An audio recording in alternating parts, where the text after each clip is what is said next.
locked the door, but my hands are shaking so much. I just heard them through the vent. David and his mother. They are literally rehearsing. They are practicing the lies they're going to tell the judge. Mia is unstable. Mia forgets things.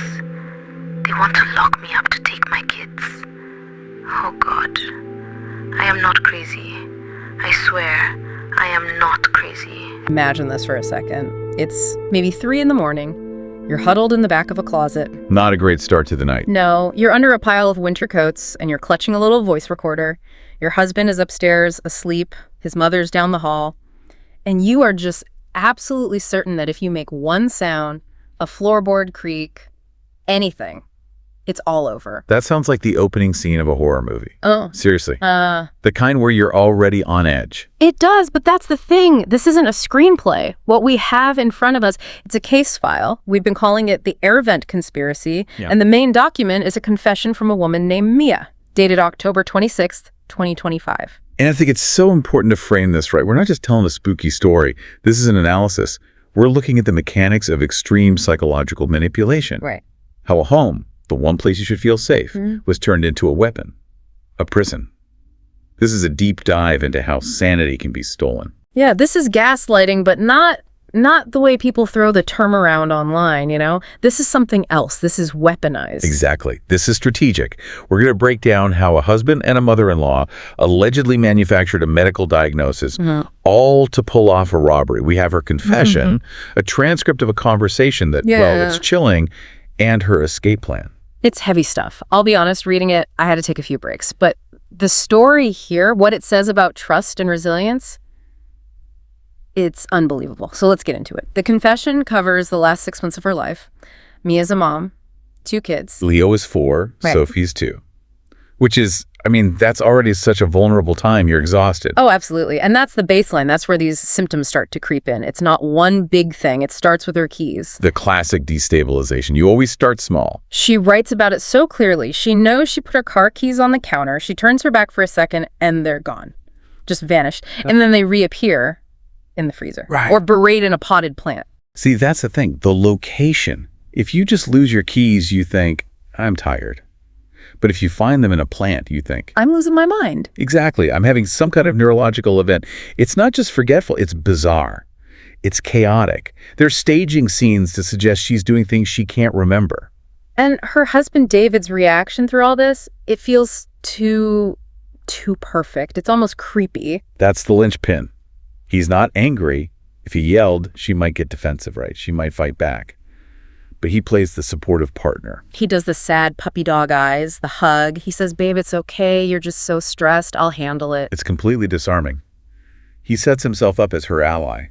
Against her own failing mind, he becomes the only person she can trust to tell her what's real. He's training her to outsource her reality to him. Then it escalates. From the keys to the gas stove, and this is where it gets dangerous. This is phase 2. You can't get someone committed for losing keys. But if they're a danger to the family... Right. So she swears she checks the knobs. I do this, you do this, everyone does this. But 3 times the gas is supposedly left on. And David stages this whole performance of waking up, sniffing the air, rushing in to save the day. He's building a data set, a log of incidents. And notice the language he starts using. Oh, yeah. It's not you're tired anymore. Suddenly it's early onset dementia, postpartum psychosis. He's diagnosing her. He's planting the label. It's a technique called priming. Once she accepts that label, I'm sick, everything she does is seen through that filter. And the consequences are immediate. He tells her to stop driving the kids. It's just not safe, honey. Which takes away her independence. She can't leave. And then, the final move, he brings in his mother, Linda, to help. And that's it. That's the prison door closing. Now she is under constant surveillance. The isolation is complete. By the time we get to October 25th, Mia believes she is a genuine threat to her own children. She's broken. Which brings us to that night, the night of discovery. It starts with dinner, Linda's special lasagna. I have a feeling the secret ingredient was an extra cheese. Mia eats it, and she says she feels heavy, dizzy. She describes it as being underwater, looking up. Classic signs of sedation. Benzodiazepines, probably. Something strong. They needed her out of commission. And of course, David, the loving husband, says she should sleep in the guest room downstairs so the kids don't disturb her. Okay, we need to pause on this. The house itself, the layout, is the only reason this whole thing unraveled. It's a key part of the story, the guest room. It's a converted garage. And a cheap conversion, too. A flip. This is where their plan hits a physical snag. So Mia's lying in this room, and she looks up at the ceiling, and there's an air vent. But it's not just any air vent. It's an uninsulated metal duct. It runs straight from the guest room ceiling to a floor vent in the kitchen, directly above. It's basically a perfect sound tube. A tin can telephone. Anything set at a normal volume in the kitchen travels right down that duct. It's amplified. So it's 1:15 a.m. She wakes up super thirsty, a side effect of the drugs, probably, and she hears voices. And this is the moment. This is where the story pivots. Up to now, it's a sad story about a woman's mental decline. Right. From this moment on, it is a crime thriller. She holds her breath. She realizes it's David and Linda in the kitchen. They think she's completely passed out, and she grabs her recorder. That instinct to get proof, not just for others, but for herself, to prove she's not imagining it. Let's get into what she heard, because the transcript she wrote down is, it's just monstrous, and the first thing that jumps out is Linda. The mother-in-law. Yeah. Linda's clearly the one in charge. The first line Mia records is Linda saying, "You were too soft on her tonight, David. She didn't look crazy enough." It's a performance review. They're directing a play.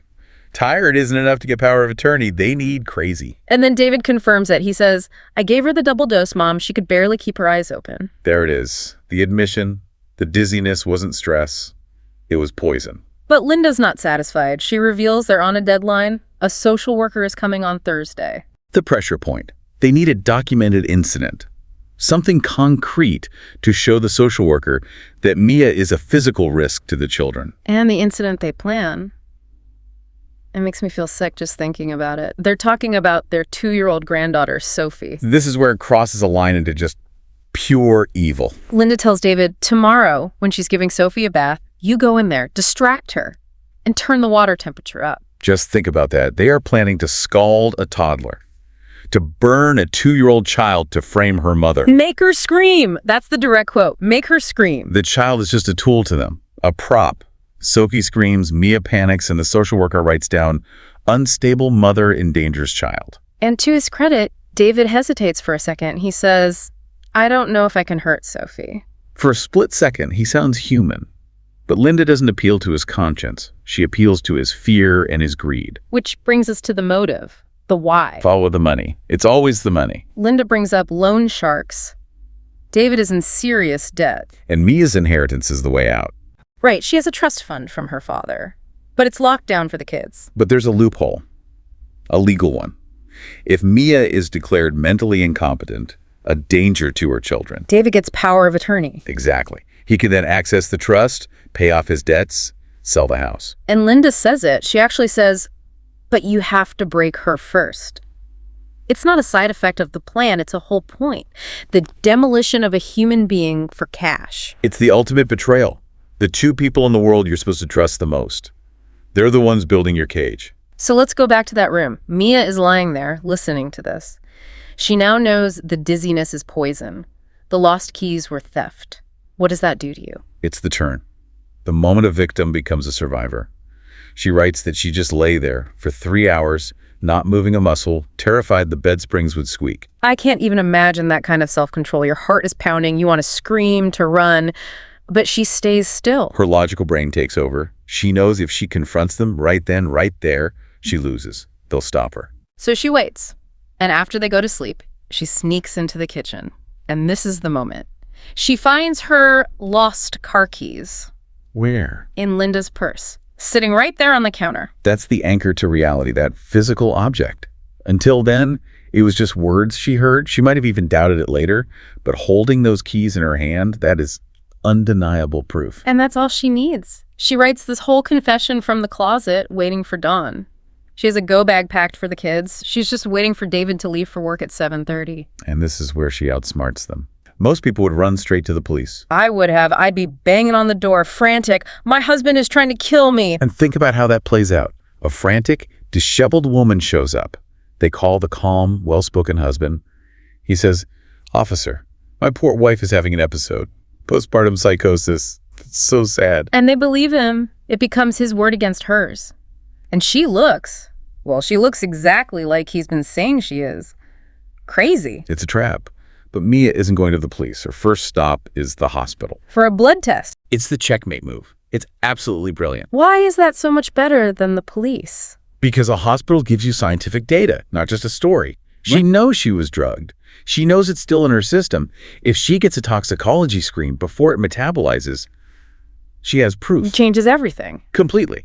It's not he said, she said anymore. It's I have high levels of benzodiazepines in my blood that were not prescribed to me. That's a crime. That's poisoning. And it validates her entire story. The gaslighting, the conversation she overheard, all of it. And hospitals are mandatory reporters. That blood test becomes hard evidence. You cannot gaslight a blood test. Her note ends with this sort of insurance policy. She writes, "If I fall down the stairs or accidentally overdose, it wasn't me." She knows exactly who she's dealing with. She knows they're capable of anything. It's a testimony from beyond the grave, just in case. It's just the level of betrayal is almost impossible to comprehend. You build a life with someone, and the whole time you're just a piggy bank they need to smash open. But you have to admire her resilience. After 6 months of them trying to shatter her mind, the second she gets one piece of solid proof, those voices, she snaps right back.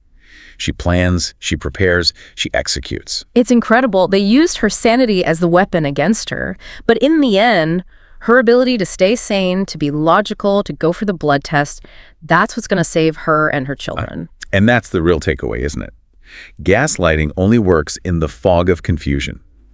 The moment Mia got clarity, the moment she knew, I am not crazy, I am a target, she became unstoppable. So the file leaves us right there. Mia's in the closet. The sun is coming up. It's a terrifying cliffhanger. But she has the keys, she has the kids, and she has a brilliant plan. We have to hope she made it out, that she got to that hospital. Let's hope that blood test put them both away for a very, very long time. Absolutely. This was a really heavy one, but an important one. A reminder that the monsters aren't always strangers. And that your gut instinct, that little voice telling you something, is deeply wrong. Yeah. You have to listen to it, even when the whole world is telling you you're crazy. We'll be thinking about Mia, Leo, and Sophie. Take care of yourselves out there.